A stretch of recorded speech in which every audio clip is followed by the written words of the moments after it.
হ্যাঁ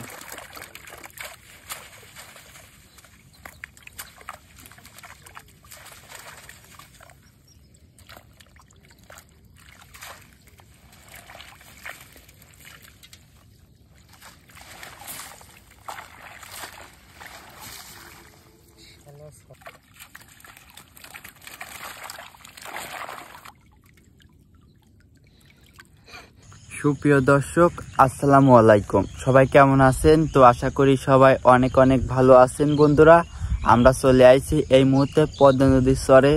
তো আমরা এখন চায়নার দুয়ার ছাড়বো, আপনারা ধৈর্য সহকারে ভিডিওটি দেখুন। আজকে চায়নার দুয়ারে কি মাছ বাঁধে।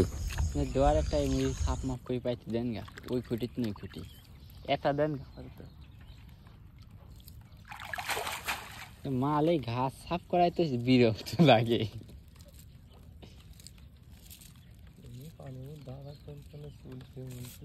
আমার অভিজ্ঞতা, আমার এভিনডে 3 জায়গায় ধলা সাফ করছিলি। আর আমার সে লোকের ঘুমই ভাঙিনি এখনো, মাল কম পারে 8টা পর্যন্ত।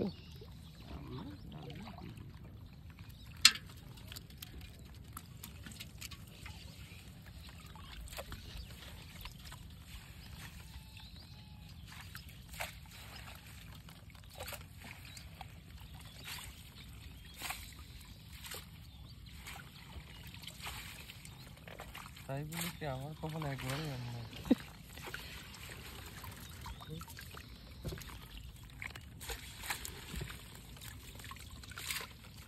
জালে তুলে থুয়ে যাবো পাতাল লোকন তোলার জন্য মাছ পড়তেছে না, মাছ পড়তেছে না হচ্ছে পানি বেশি হয়ে গেছে।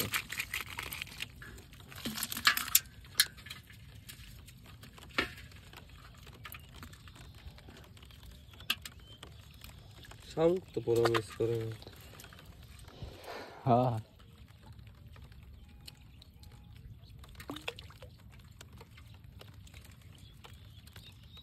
আজকে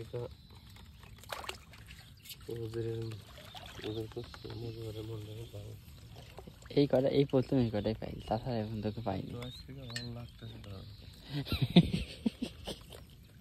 গামছাতে ঢেকে রেখে পাচ্ছি একবারে খারাপ করে নাই। এক জালে যা পড়েছে ওই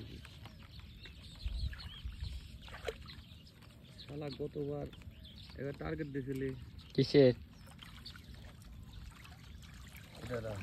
স্টিল থেকে কি টার্গেট দিছে? এবার তো টার্গেট দিছে। টার্গেট দিয়েছিলি তো মাল টানেছিলাম প্রায় 5-7 লাখ টাকা।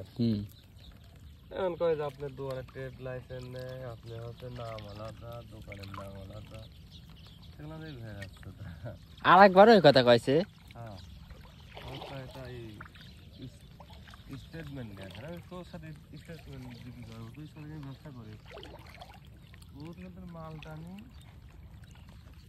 সেই সময় তো একটা গিফট দিতে চাইছিস, ওর স্টেটমেন্টের সাথে সাথে।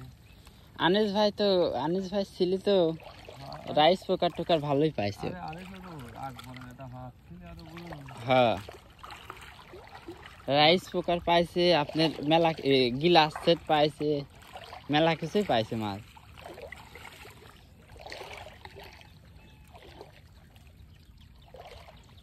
সবাই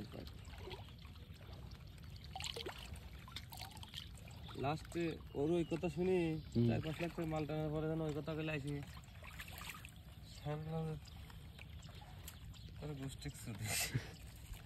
বাড়া হেনতেন ওরকম বোধহয় 10 লাখ টাকা মাল তুললে মানে আমি ওইরকম 10,000 টাকা কামাই করে পারবো না। হ্যাঁ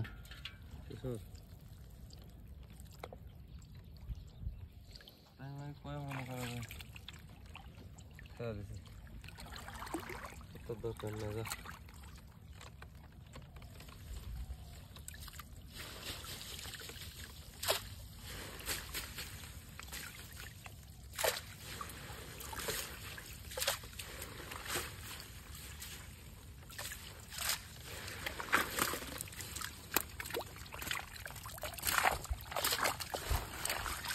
ওইখানে মুড়ি মাছ আছে, এখন দুয়ারে দিক পাতলেই মাছ পড়বে।